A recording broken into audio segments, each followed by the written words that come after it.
Like if it's okay for you guys to remarry. Yeah, and there's actually a study that taller, handsome men get better pay. Oh my god.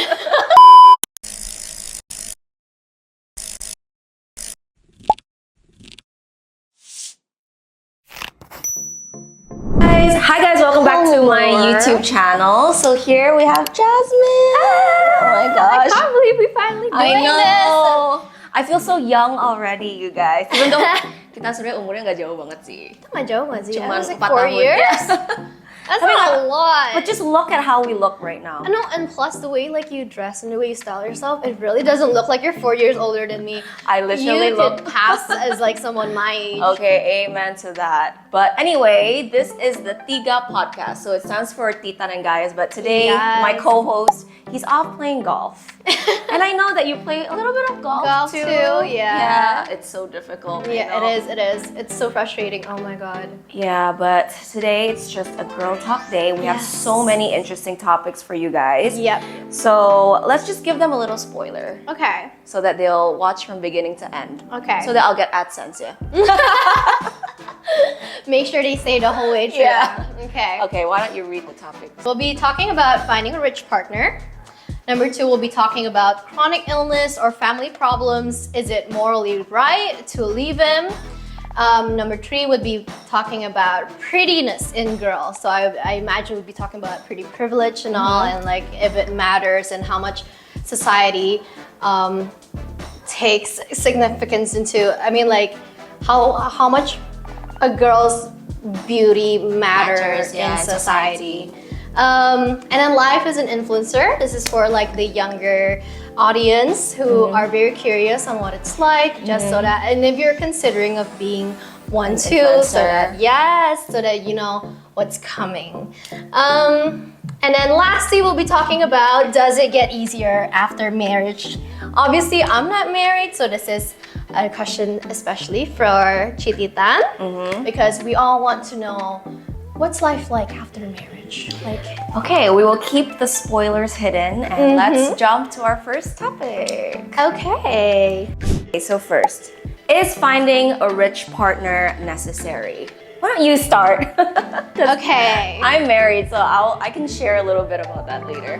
Okay. I guess for me, I feel like for Gen Zs nowadays, I feel like we're kind of misunderstood. It's not that we're gold diggers or like matre or like something like that, but it's more like I think girls nowadays know their standards a little bit more. Like they know what they look for in a partner, and then they also know that when you do get married, you kind of want someone who's of equal social standing with you, or like at least a bit better too. Because in a way, I feel like when I'm single, then I'll provide for myself. But when I have a partner, in a way, I want to be provided for. And it's not saying that I'm relying entirely 100% on him or being very financially dependent on him, but it's more like I want him to be the provider of it in like the family. But also at the same time, I still want to have my own money, you know, our own shopping money. For sure. Yeah. Just in case of anything. Yeah, right? of course. Yeah. Just in case anything happens, we don't want to be tied to the man too. Yeah. I definitely agree that I think women these days definitely have standards, and this was something that was taboo to talk about back when it was like the millennial generation. Back when we were millennials, I feel like for me personally, my parents would teach me, you have to find a capable partner to take care of you. And of course, they say he has to be nice as well. And, you know, other qualities besides just the money, which is where I think it was quite balanced from my parents' perspective. But I think for me now that I'm married and now that I see other friends of mine who are married, a lot of their men, they go through financial difficulties. And I see them also working hard on the side. It's not like they're not working hard. And so that got me thinking that, you know, life is never going to be perfect where the man is always going to make more money than the woman. Or for me now, I make money as an influencer, but it's not gonna be like that forever. One day I might be canceled, or I might. I hope not. I hope not. Or this influencer industry. Yeah. This whole influencer industry could just pop. Yeah. So I tell guys this, sometimes in our relationship, I might make more money or he might make more money, but I never want that to, be damaging to like his masculinity, because at the end of the day, money is just money. It is important, but it's not everything. And I think everything else in our relationship makes us the stable partnership that we have. Of course. Yeah. I guess for me, it's like, I would imagine if I would someday have a kid, if I would someday have a daughter, I would also want her to also, in a way, get a man who's also like, is equal, the social standing and everything. Because I would want the best for her too. So I guess it's like, so sometimes like I don't understand why like men call like women gold diggers, because if that was your own kid, like you would also want them to have the best, I have a question. What if your daughter, I'm sure you're gonna grow up to be a rich wife, rich woman, rich mom. Oh my god. And that means your daughter is also gonna be of a social standing, right? Like my dad gave me a certain life, so of course my dad wouldn't want me to date someone of way lower social standing. It's fair. Yeah. But what if your daughter was a bum? No, wait. I do not know like how you can raise like kids who are not spoiled. Like, especially when you're already like rich. I don't know how to like. That's something that you have to consider. Have you started like reading parenting books? For sure. Well, not about that yet, but I read parenting books about pregnancy still, because I'm just trying to take it one step at a time. Yeah. But for sure, we talk about how we want to raise our kids. I mean, we did work hard, to live in this nice house, and even though I did live a privileged life from my dad, he didn't give me like money to start this career. So I do consider myself as 90% self-made lah. I won't say 100%, because I'm definitely not 100% self-made, definitely helped, because I didn't have to, support my whole family like a lot of other girls do, and I didn't have to pay for my own education. So, that's already a privilege in its own. But what was the question? I don't even know. How do I make? my god! How do I make sure my kid is not don't grow up spoiled? spoiled? I definitely will not buy them anything that they don't deserve. So my parents actually didn't buy me like anything expensive, like branded stuff, until I was like 18. They bought me like one bag, and that was like, thank you. Yeah, but what if like say, do you guys want a daughter or a son? Do you guys know? This one's a son, but did we miss the gender reveal? What? He's a son. Oh my god! I definitely want a girl also in one of my kids, but we definitely think about this a lot. How are we gonna raise our son and daughter? Yeah. Okay, what if your son, because he's gonna, I imagine that he would go to like an international school where like all his other friends are also privileged.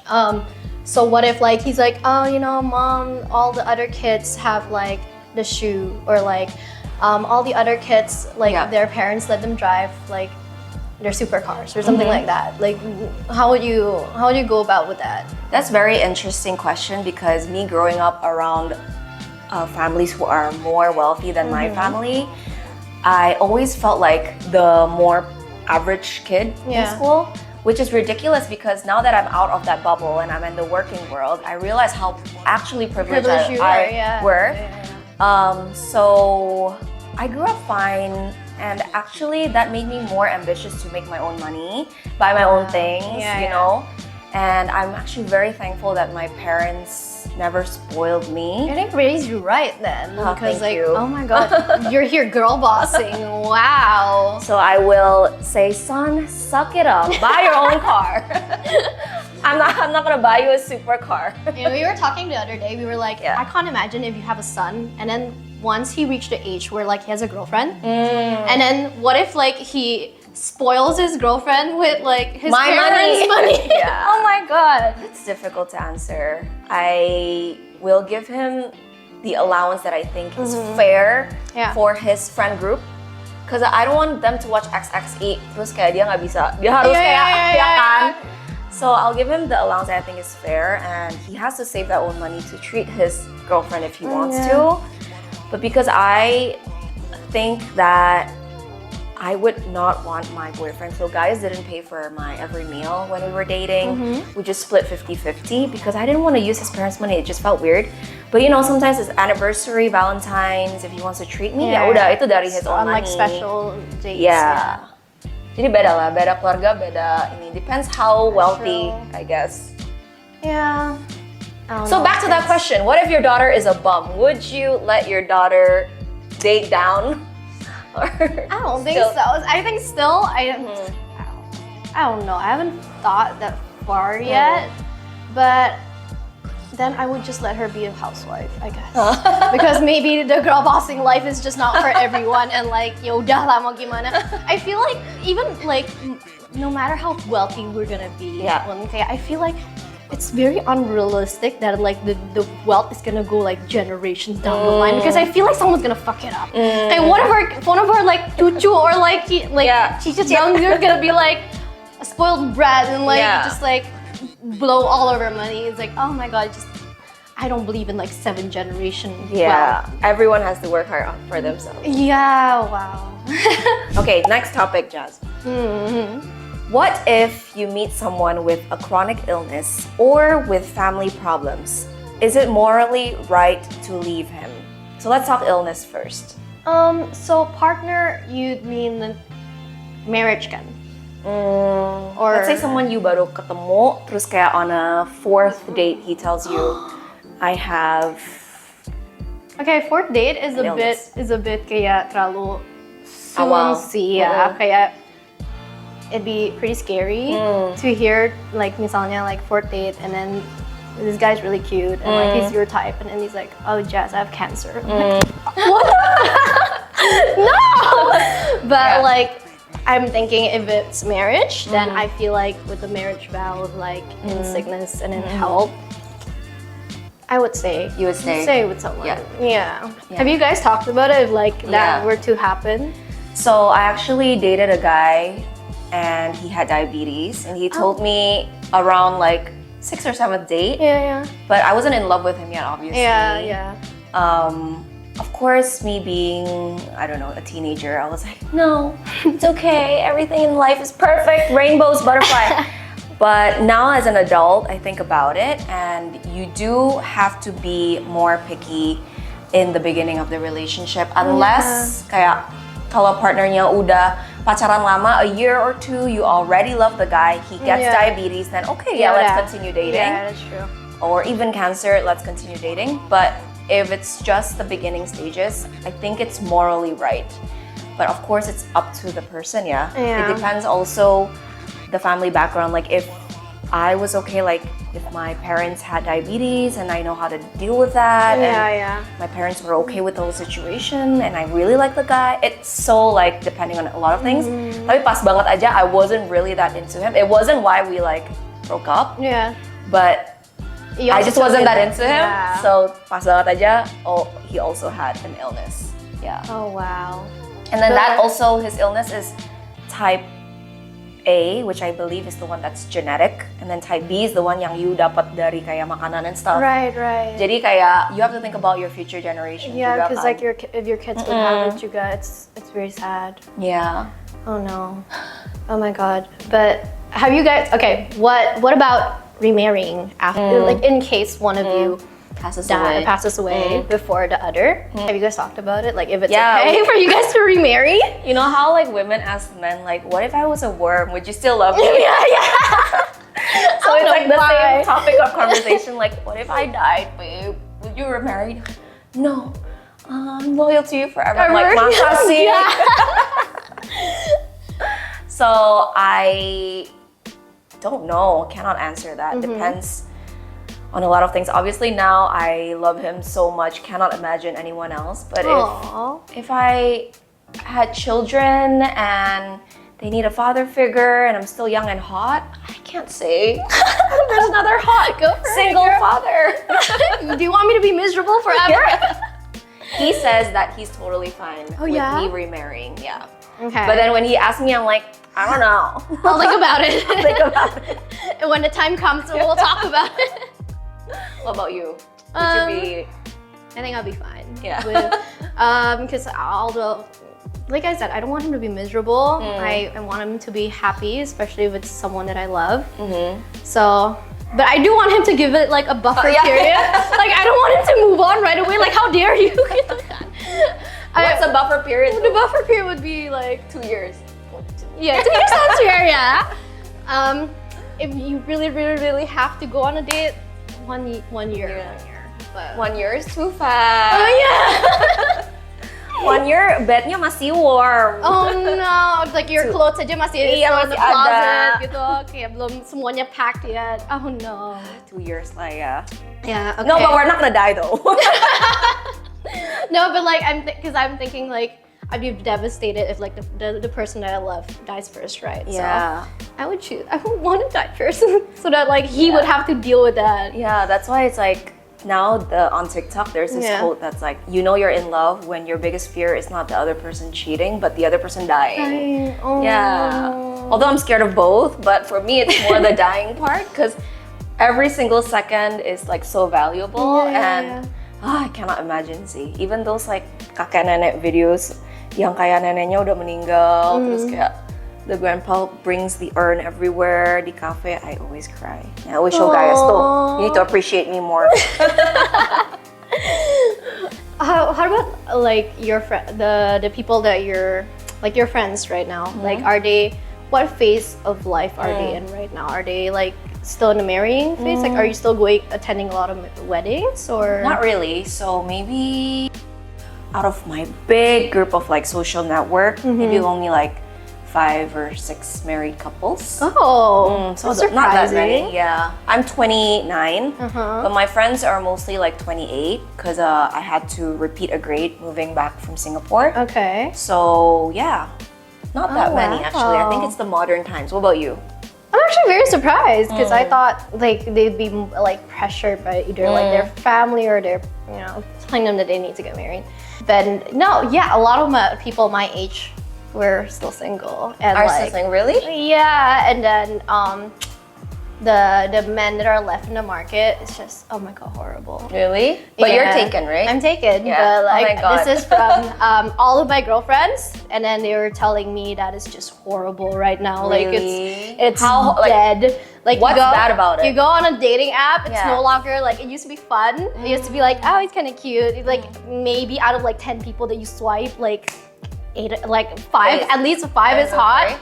But like now it's like you're lucky to get one. Oh yeah. Yeah. Oh my god, it is so sad, so bleak. Ugh. Where did you meet your boyfriend?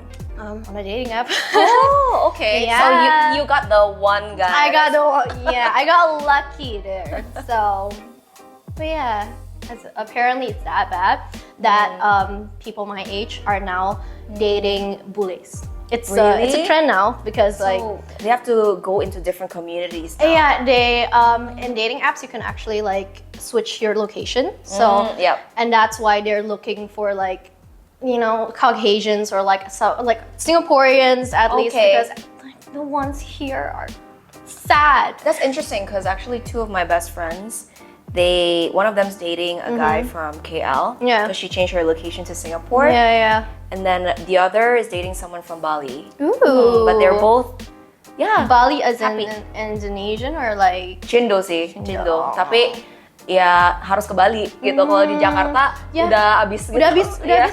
It's just the ocean is like gone gitu kayak sepi. It's okay, there's gonna be a next wave of divorced men. Although Yes. although that's gonna be sad. It's gonna be real. Tapi bener loh, guys and I have been discussing like, some of our friends will get divorced, right? It's crazy to think about. Yeah. Just because people are getting married now. Yeah. But sometimes I see some acquaintances that I'm not very close to getting married, and I know a red flag from one of them, and I'll be like, I think they're gonna get divorced. I don't want to call it. You don't want to call it, but like, I bet you and your husband is like a bet on like who's getting it. We're like Oh my God. we're the biggest gossip queen ever. I would imagine. When it's just the 2 of us in bed, we're like, babe, do you think so and so will get divorced? Yeah, remember that time they said this, I already felt like it was a bit weird, you know? Oh my god! It's the best. Oh wow, that's fun though. Like, Yeah. like someone you get to share tea and like spill gossip every day. Yeah. And this is the perfect time for our next question, which is, does it get easier after marriage? Yes, does it get easier after marriage? So I used to be in a toxic relationship, and I remember when I was in that toxic relationship, I just wanted to get married because I thought that was the solution to all my problems. Okay. And I'm so glad I did not do that. And it just depends on the relationship. You can't expect a relationship to suddenly be beautiful after you get married. If anything, a marriage exacerbates, how do you say that word? Exacerbates. Yeah, okay. Any problem you have in your relationship. Yeah. So Gaius and I were already very aman damai in our relationship. And then our marriage malah makin memperbagus that relationship gitu loh. Kalau misalnya dulu with my toxic relationship, he cheated on me multiple times. I was like, oh, maybe he cheated on me because we're not married or because there's no commitment there, you know? Or maybe we're fighting because of this. Maybe we should just get married and so it'll be forever gitu. Tapi enggak sih, kayak I really, really don't recommend people to get married. Oh, thank God you did not like follow through with that. Wow. And also for people who feel like, you know what, I don't want to break up. I can't find someone better. Pasti cannot find someone I love more. Enggak, itu bullshit banget. Pasti akan bisa ketemu yang lebih baik. Ya nggak sih? It doesn't make sense because there's like millions of people in this world. Terus kayak there won't be one for you. It just takes time. Were you in a toxic relationship before this one? Yeah, but I dated a Singaporean guy once too. Also got cheated on. Ayo. Oh my god. What is with boys? I have no idea. And then like, well, the way I found out he cheated, well, basically we were together and then we had long distance for a while because of COVID. So obviously I had to be in Jakarta for a while, I had to be in Singapore. And then he was very introverted and he didn't really have a lot of friends. So he got very lonely lah. And then like he started going on a dating app. And then he matched with one of my friends. And my friend was like, isn't this your boyfriend? I'm like, oh shit. And I texted and I called him. I was like, what the fuck are you doing on a dating app? And then he was like, oh yeah, I'm so sorry. I'm so lonely here. Like I was just looking, I just someone. I knew it. just, oh my god. Yeah, it's like kayak ada template-nya gitu. Kayak, oh my, be more original with your lie. Oh my god. But yeah, basically like he was like, yeah, I'm just lonely, I just wanted someone to talk to, but I'll delete it. And then obviously I was still very young too, so I was like, oh, yeah, sure, fine, okay. If you delete it, I'll love you again. And then he said he would delete it, and then but I had a feeling that he was still on it, so I created like a fake account with like some like influencer on like picture that he doesn't know, and then I changed my location to Singapore and then like I matched with him again. Oh, and I was dang. like, yeah, and then I really wanted to caught him in the lie. Like I didn't want to like takutnya nanti dia alasan lagi, right? So I was like, hi, so I'm also not doing anything tonight. You know, do you have a girlfriend? Because if you don't, let's meet up. You know, let's you are chill, FBI Jasmine right there. Yes, I mean like us girls, we just. I bet you were like shaking all the time. Yeah, I was like, fuck you. Better not reply me. It took me, oh my god, it took me a lot of like, to not like expose him right there and then because I had to get like a lot of evidence out of him first. And then he was like, oh yeah, sure, I'm not doing anything. I don't have any girlfriend. I'm coming over right now. And then I screenshotted to him and I was like, you know, fuck you. And then Sudah putus. But I think I'm glad that it really happened because that was like the most toxic relationship I've had too. So I kind of took like a, like I don't know. I think it just ruined other Singaporean guys for me. I don't know. Jadi stereotype, jadi kayak it makes it worse gitu. Like that, yeah. It's okay. I got one good Singaporean guy. So yeah, you got very, very lucky. Oh my god. As in girls, does it matter? Pretty privilege, yeah. Pretty privilege. Okay. Do you think pretty privilege actually exists? Like, is it true? Is it real? It's definitely real. So I actually took a bachelor in psychology. Oh, there's I actually didn't a study. know that. Yeah. Oh, your bachelor's in psychology? Yeah, in Singapore. We went to the same school, by the way, in Singapore. So yeah, it was in psychology, and there's actually a study that taller, handsome men get better pay. And Okay. sad, right? Oh my god. So the taller you are, the statistically better pay you get. And for girls as well, the prettier you are, I forget, was it salary or more likable kalau nggak salah. Jadi kayak people would put like test subjects in front of you, terus kayak random people harus kayak tulis how likable or how trustworthy the person in front of you is. Terus mereka realize yang lebih attractive, yang mukanya lebih symmetrical itu would score higher. Jadi pretty privilege scientifically exists. Wow. Do you feel like you have pretty privilege? Because I do definitely do. I mean, I grew up not pretty. See, I wouldn't say I grew up as like the prettier girl. Yeah. Okay. But I feel like that's a blessing because because now you have a personality. Yeah, now I have a personality. Yeah. And I put more effort in my looks juga jadinya kan, with skincare and makeup and plastic surgery. Are you against or like are you for plastic surgery? Definitely for, but depending on the reason. For me, I was already confident before plastic surgery, so I think plastic surgery just made me more confident. But if it was the other way around, where lu udah orangnya nggak pede dan lu butuh plastic surgery untuk ganti-ganti, nggak akan pernah selesai. You're always gonna want to do the next thing. Exactly. Yeah. You always find something wrong and right. So What are you talking about? pretty privilege. Oh my god, this keeps happening. Kayaknya we can make a combo of wait. What's the question?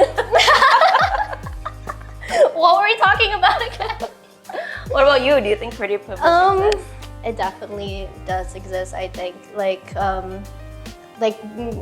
I just feel like people are nicer to like say women who are prettier and who are more conventionally attractive. Yeah, but I feel I saw this TikTok video the other day that was talking about how pretty privileges comes in different levels. Like some girls have more pretty privileges than others. I saw that. Like you saw you saw it too. The one like if you're like model pretty, then you get like things for free. Yeah. Then we watched the same thing. And then the person's comments was like, "Show me your friend," because it was like that person's friend is like a 10 out of 10. Yeah. Apparently, a 10 out of 10 in New York is like crazy pretty. Oh no, that's crazy pretty. Like the 10 here is like a 2 in New York. Yeah. So To be fair. I can't imagine what a 10 in New York is. Oh my god. Also, a 10 here is like nothing in Korea. I think when I walk in Korea, I feel like a lump because everyone, even the bartender, I went to a club, she's so tall and like her body literally kayak gini, cantik. Tapi yeah, of course, a lot of them, they care about their looks, so udah banyak yang plastic surgery juga sih. Yes, of course. So that's why you can't really compare yourself with them juga, because you don't know what they've gotten done. Yeah. And then we were talking about the other day how like men don't know what natural actually is. Like they say they want a natural woman. They don't know what's actually natural because like you can't even tell if we're wearing makeup or not, you know.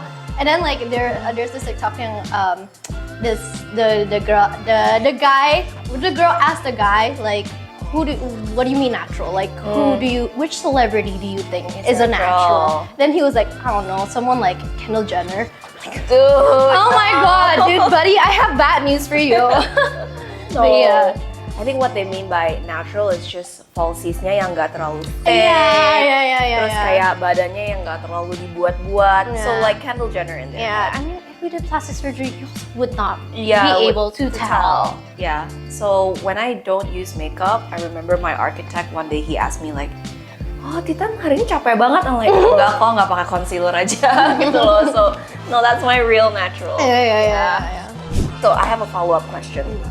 Knowing that pretty privilege exists, what if we get a daughter that's not conventionally attractive? Oh no. How would you? Would not.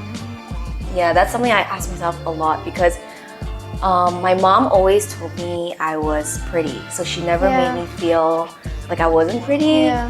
But she would also make comments like, "Suck in your tummy, we're taking a picture." Stuff like itu that. pahanya kemana-mana. Yeah. So for example, when my mom hangs out with her sisters and I see little comments where they're insecure about themselves, like, "Oh yeah, I gained weight," or Yeah, "Oh, you I look don't know like why you they gained do weight." that. Yeah. It's like, oh my my god, it's like a competition on like who can have more things that they're insecure about. Yeah. That's why I understand when my mom like makes comments. So I told my mom already, if one day I have a daughter, or even if it's my son, don't say anything about physical attributes. Jadi jangan bilang kayak, even kayak, oh you kurusan, which seems a compliment. Tapi kan jadinya the reverse effect. Oh kalau dia sedang gendutan, dia malah berasa insecure juga kan. Gitu. Jadi I'll try to not bring up those things with my children. Yeah, I would try to support her as much as I can, and if she does come of age where she chooses plastic surgery, then I would totally support it if she has like good reasoning for it too. If she can tell me why she wants it, and then like what you said, like if it's to fix a deeper issue of like a very badly rooted confidence issue, then like it's not gonna go anywhere no matter how many surgeries you get. So also would have to give her like a lecture on like I want you to feel good with yourself first, and then then decide later on if you want to do it. Yeah, we're gonna be great moms. No worry. It sounds like we are.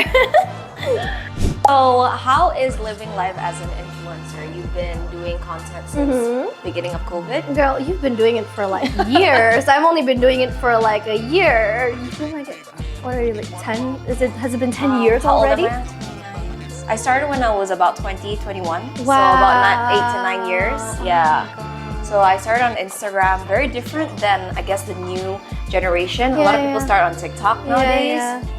And I feel like it's very different now. It's people who are joining social media wants to be an influencer, whereas when I started, I kind of just posted on Instagram for fun, right? And then slowly you start getting traction. So there are pros and cons to this. The pro is definitely that you can grow a lot faster these days. Although I do feel like if people don't maintain that well, they might just go down quick juga gitu loh. Which, oh my god, it's such a props to you, girl. They're like in props a way to you too. That you are very relevant sampai sekarang, because I feel hopefully like oh my god, like girl, I'm lost for words, because like I just feel like we grew up with you, like as in like all of like the girls that are my age. You've been like a household name. Oh, thank you. So, thank you so much. OG, honestly, aka old. Yeah. No, but like it is very, it's such an accomplishment that like for someone to be able to stay relevant for like this many years, because usually it's usually like one hit wonder thing, or like they're usually like naik for like 1 to 2 years and then it falls down. But like it's I feel like cool. I haven't really tried to like purposely try to stay relevant because I feel like that comes with, I don't know, making drama or something. But I think I love that like you don't do that either. Like you're very unproblematic, such an unproblematic. I try to not be. Not that I don't have any problems in my industry. Definitely a lot of problems, drama at the back end, but I don't post that. I think that's also one of the reasons that people continue following me, the unproblematic people. Although the downside to that, I guess, is that I will never be the viral names, which like is millions. Fine, which is fine. Because you have like a community that loves you already. I think so that's like, what I want to keep forever. Getting viral is like, it's pretty, I mean, in a way, it's easier. Than keeping a follower base that actually loves you and stays loyal to you. So and what do you think about your community? Like, do you feel like very close with them as well? I guess I'm still trying to figure things out, because like it's still very new. I think at first I was very unsure of like where I wanted like the direction to go, and then like it was still very overwhelming. Was it for like that for you? Even like now, at first? I don't have a niche. I'm always thinking like, what is my niche? I realized that my niche is no niche, so I can't. I like everything. Yeah, exactly. Like, I don't know. Like at first, like I was still trying to figure it out. But I feel like I'm getting better, and like I kind of know like what kind of message I want to bring to like my audience, and I feel like it's clearer to me now than it used to be, I think. When I look at your Instagram and TikTok, I find it very clear, actually. Oh yeah? I find your you have a niche, you have a community that really looks up to you, and your message is clear. I think that's really good. That's really cute. Yeah, I think that's really good. And all the girls, you know, sometimes I see in like even you did the recent podcast, and in the comments people were like supporting you, like, oh yeah, that's my girl, Jazz. Oh, that's so sweet. Oh my god, that's really cute. What do you think are the pros and cons though of being an influencer? I think maybe a lot of people see the glamorous life where you can afford to do things. Yeah. But then what's the con of it?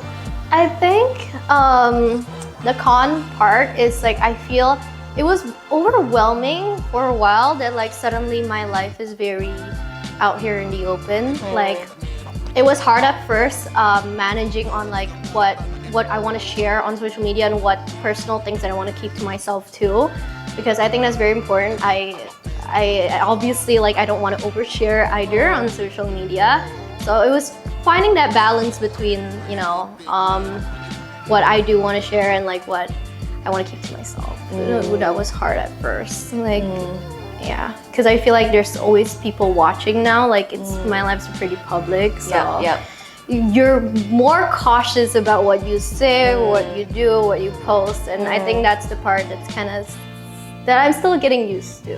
What about you? For me, a con, I think we don't have to talk about the pros, because the pros are I think if people, we're so grateful. You know the pros. Yeah, we're so grateful. We get to work anywhere, everywhere. And it's still a dream job, don't get us wrong. Yes, and of course. And I wouldn't want to do any other job, right? Yeah, but of course, there are also cons. I think the mental part of things is the hardest part. Yeah. Every time I go on like a talk show or a webinar, they always ask me, how do you deal with hate comments? And I'm always like, back then, I'd be like, whatever, I don't care. Like, they don't know me. But then as I grow older, I realize, you know what? No, I'm hurt. Like, I do care. I do care. And I do want people to like me. You know what I mean? So now I just cried to my husband, and I just realized that no matter how you want to explain yourself, people who are committed to misunderstanding you will misunderstand you. And no matter how much I try to explain myself and show my real self, you can never show your true heart. So I think that's the hardest part for me, the misunderstanding part. Yeah. But how do you deal with that now? Like, how do you deal with the hate comments? Or do you still read your comments? I do read all my comments. Oh, yeah? I definitely read all my comments. It's annoying when I want to say something and people use their own brain to digest that, and then they make a different conclusion. That's the most annoying part. And so I feel like I want to just explain everything, but you can never really explain the nuances of everything. And you can't please everyone too. Like, there's just, people are always gonna nitpick, like, even if you try to explain it, like, they're gonna be like, no, but what about this? Like, you're not going to please them aja gitu. And then every time you try to defend yourself, people are also like, iya tapi kan itu perkara kerjaan, itu kan what it takes to be an influencer or a celebrity. So you deserve it. That's part of the job, which is true. But I don't think anyone deserves mistreatment. So if people have bad opinions about what we do and they are certain that we actually do it, okay, I accept. Sometimes I'm wrong. Tapi kalau misalnya mereka salah, or mereka it's straight up hater aja, ya menurut gue, I think I deserve to defend myself gitu loh. I don't really defend myself anymore because like I feel like, well, also because like the way I think my response, like style is like, I'm very avoidant. So in a lot of ways too, like if I don't see it, it doesn't matter. Do you not read your comments?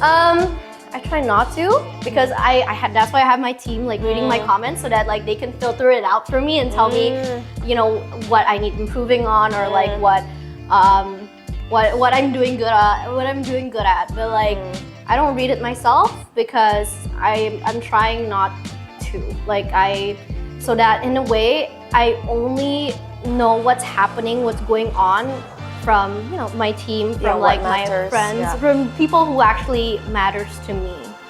That's a good tip. Okay. I think I will start doing that with my team. No, but I feel like it's kind of bad too because I'm very avoidant when it comes to these kind of things. I'm like, I don't want to deal with this shit. Like out of sight, out of mind. But yeah. But actually, my team freaks out more than me though. Oh, With yeah? one small comment, they're like, "Gee, what should I do? What should we do?" I'm like, whatever. So yeah, it's difficult. You get Depends. used to it after like now years of like being in this. For me, the type of comment matters. If the comment is detrimental to my career, I care. But if it's just little things that I know is wrong, and it depends. Kayak kan gue udah make sure my community have intelligence ya. Yeah. I don't cater to all audiences, right? Jadi I have trust that my followers who read these stupid comments can also think with their own brain.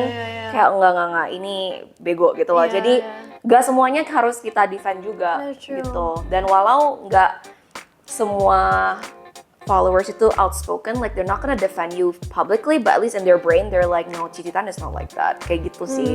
So we need to have trust in our followers too. Yeah, I think what brings me peace juga, it's like knowing that like these people that are like just hating, like, oh my god, you're such a loser. Yeah, you're literally like, you can't imagine like them being in their house, like in a couch, and then just like spreading hate on the internet. Like, you don't have other things to do with your life? Like, oh my god, get a life, bro.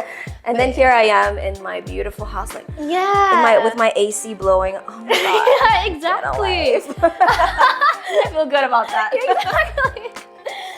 Yeah, but this is such a nice talk and girls talk with Jasmine. If you guys have any questions, we can maybe make another podcast. Oh my god, that's so fun. We could do like a question and answer session too. Thank you so much for watching, and don't forget to subscribe to her YouTube. Yes, I'm sure you already subscribed. And her TikTok, don't forget to subscribe to Tionghoa-Indonesia. Yes, please. Oh my god. Thank An icon, honestly. Like, thank you so I am much. so like, I cannot imagine, like, this still feels so surreal, like being here in a couch with you. Like, it's so surreal because I grew up with you. I grew up like before I was a content creator. Kaya, if I think of like an influencer, you're on like the top list that's like in my head. And then suddenly, and then now I'm sitting next to you. And it's like I feel awkward when people compliment me. It's so shy. What do I do with my hands? What do you do when people compliment you? Like thank you. Okay, stop. Okay, stop. Thank you for watching. Bye, guys. Okay, bye. Okay, bye.